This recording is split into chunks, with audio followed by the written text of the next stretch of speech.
Dahil may saging pa tayo, gawin naman natin itong banana chips. Lutuin natin. Prito lang natin muna ito. And then, pa-flat ko ito mamaya.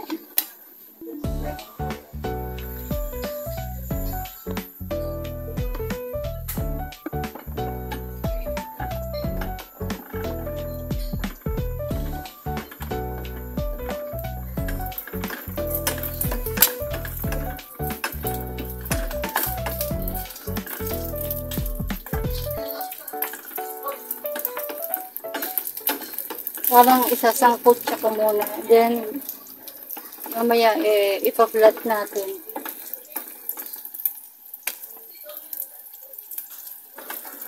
Marami kasi tayong saging. So, para mapakinubango, gawin natin yung ibang-ibang klaseng luto.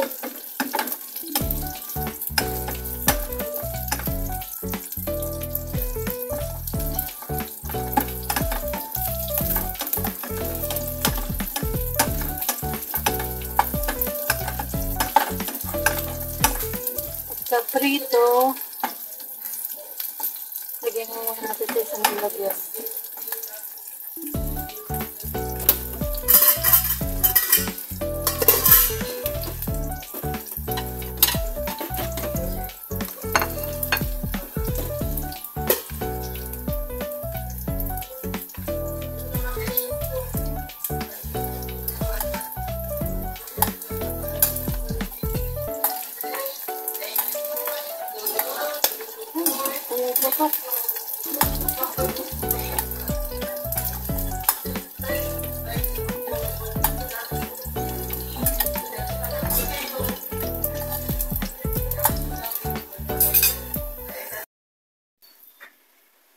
Kanina, nagluto tayo ng lumpiang saba.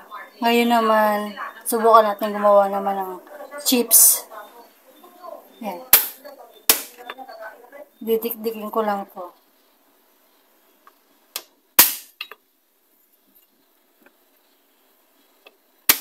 Hindi ko alam kung tama yung ginagawa ko, pero subukan natin.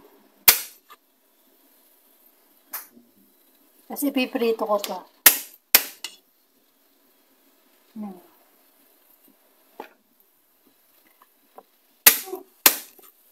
So, mas gusto ko yung maninipis na lang. No? Paninipisan ko.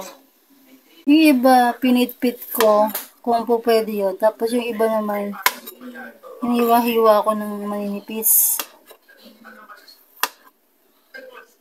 Magtsatsaga lang tayo mga na mag-hiwa-hiwa ng manipis.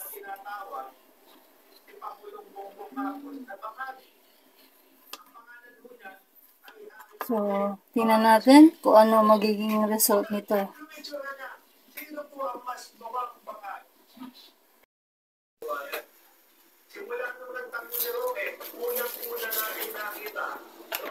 Prito natin yung ating banana.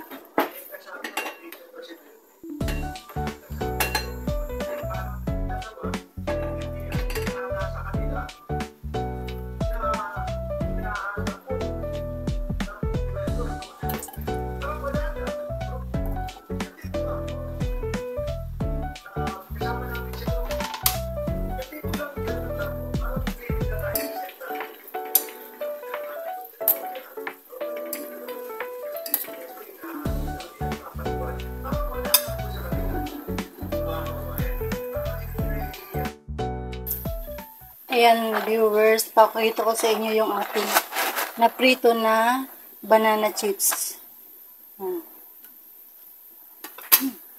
Ayan pa. Para mas lalo itong sumarap.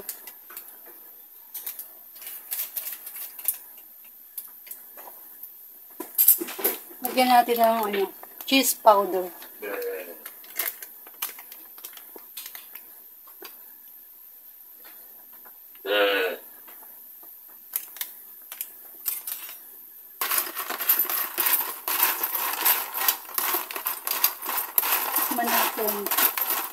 Ang gano'ng kasarap pag may cheese powder ang ating banana chips.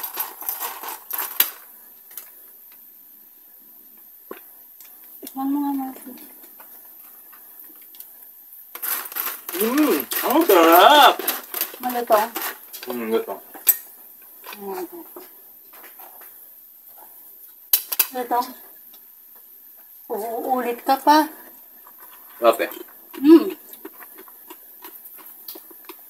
Masarap, malutong.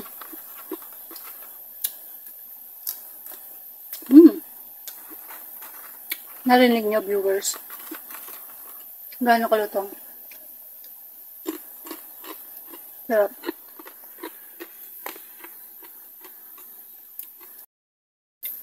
Tikman natin ulit yung ating banana chips.